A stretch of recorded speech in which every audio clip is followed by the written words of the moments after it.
বন্ধুরা, আমি সহজে এই মাটনটা রান্না করে ফেললাম।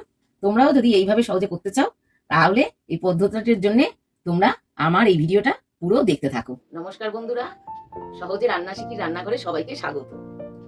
আজকে আমি তোমাদের সঙ্গে শেয়ার করব খুব অল্প সময় রেস্টুরেন্ট স্টাইলে একটু ঝটপট মাটন কষা। আমি করতে থাকি, তোমরা দেখো। এই মাটন কষা করবার জন্য আমি 500 মতন মাটন একটু সিদ্ধ করে নিয়েছি তাড়াতাড়ি করবার জন্য। যদিও তার জলটা রেখে দিয়েছি, তাতে দেব 3টে ছোট আলু টুকরো করে বাদামি বর্ণ করে ভেজে নিয়েছি।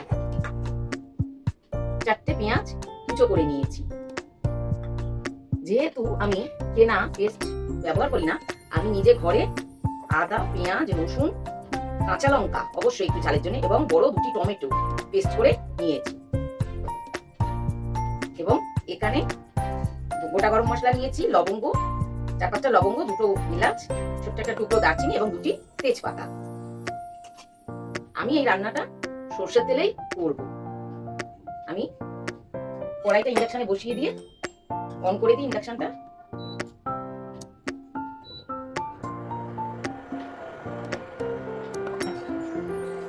যেহেতু এই ননস্টিক কড়াইতে একটু তেল কম লাগে, আমি 4 থেকে 5 কলা সরিষার তেল দিয়ে দিচ্ছি।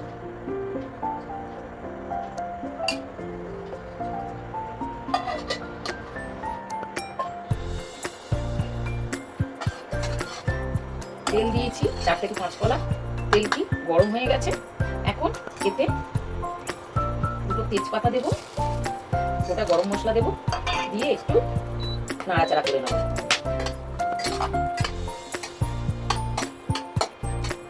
ভাজা ভাজা সুগন্ধ বেরোলে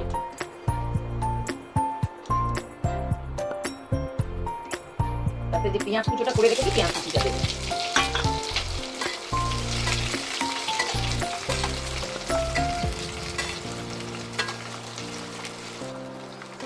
পেঁয়াজগুলো হালকা বাদামি রঙের হয়ে এসছে। এতে মাটনগুলো, সিদ্ধ করে রাখা মাটনগুলো একে একে দিয়ে দেব। মাটন সিদ্ধ করে রাখলে একটু তাড়াতাড়ি হয়। আমি তো বলেছি প্রথমে যে একটু ঝটপট রান্না।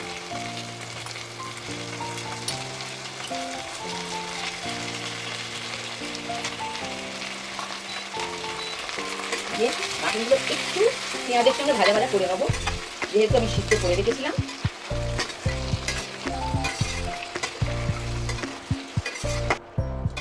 মাটনগুলো একটু পেঁয়াজের সঙ্গে আলঝাল করে ভাজা ভাজা করে নিয়েছি।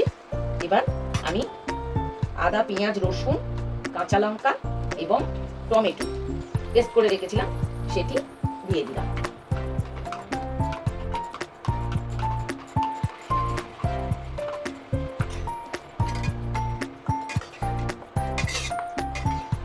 মাংসের মধ্যে যাতে মশলাগুলো ঢোকে, আমি বাটা মশলাটা দিয়ে মাংসের সঙ্গে কষিয়ে নেব। মশলাগুলো পেঁয়াজ, রসুন, আদার পেস্টের সঙ্গে দেওয়া মশলাগুলোর সঙ্গে মাটনটা একটু কষিয়ে নিলাম। এখন আমি বাটা মশলা দেওয়া হয়ে গেছে, একটু গুঁড়ো মশলা দেব। গুঁড়ো মশলা যেমন গুঁড়ো হলুদ বড় 3 চামচ, 4 চামচ,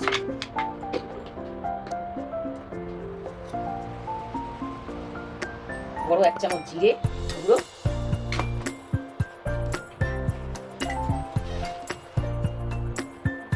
বড় 1 চামচ ধনে গুঁড়ো,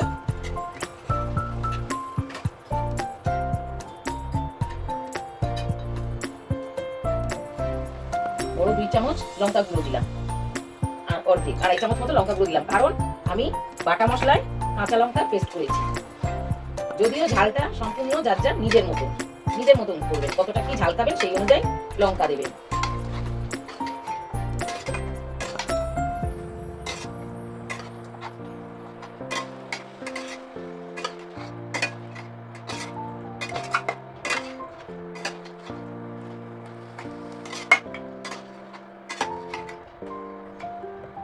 দিয়ে আমি একটু লিডটা দিয়ে দেব।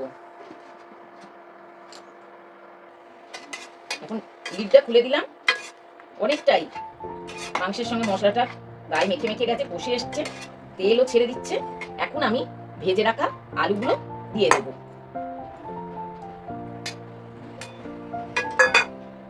ভেজে রাখা আলুগুলো দিয়ে মাংসের সঙ্গে মশলার সঙ্গে মাখিয়ে নেব।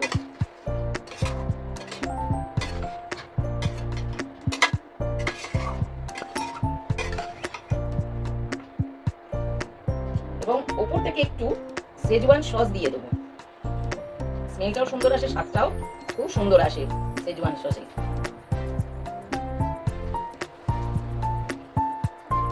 আর একবার ভালোভাবে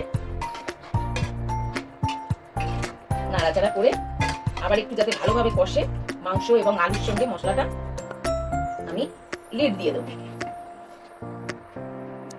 2 মিনিট পর আবার ফিরে এলাম, লিডটা খুলে দিলাম। মাংস এবং আলু পুরোই মশলার সঙ্গে পুরো মেখে গেছে, তেল ছাড়ছে এবং পুরো মেখে গেছে,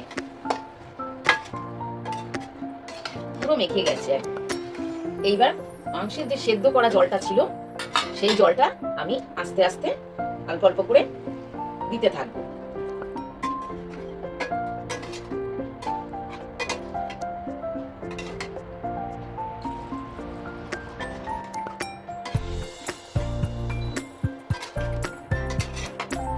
আঁচটা একটু বাড়িয়ে দিয়ে জলটা দিতে থাকছি। এতক্ষণ মিডিয়াম টু লো করে মাংস আলু মশলা সব কষানো হয়েছে।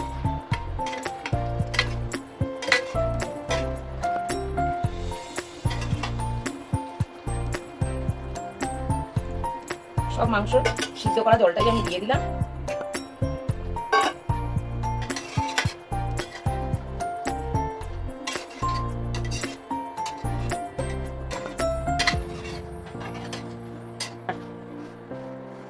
এইবার মাংসের সিদ্ধ জলটা দিয়ে আমি লাস্টে 4 থেকে 8 চামচ লবণ দিয়ে দেবো।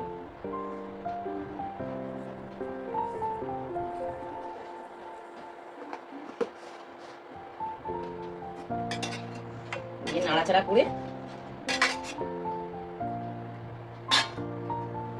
আবার লিড দিয়ে দেবো। আমার মাংস হয়ে এসেছে। এবার আমি এতে একটু সানরাইজের গুঁড়ো গরম মশলা দেব।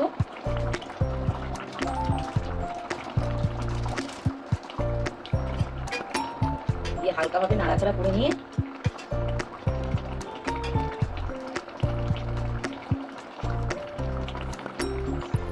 ইন্ডাকশন বন্ধ করে দিলাম। এই আমার মাটন রান্না হয়ে গেল, অতি সহজেই তাড়াতাড়ি হয়ে গেল। ভিডিওটি ভালো লাগলে একটি লাইক, শেয়ার আর সাবস্ক্রাইব করে দেওয়ার অনুরোধ রইল।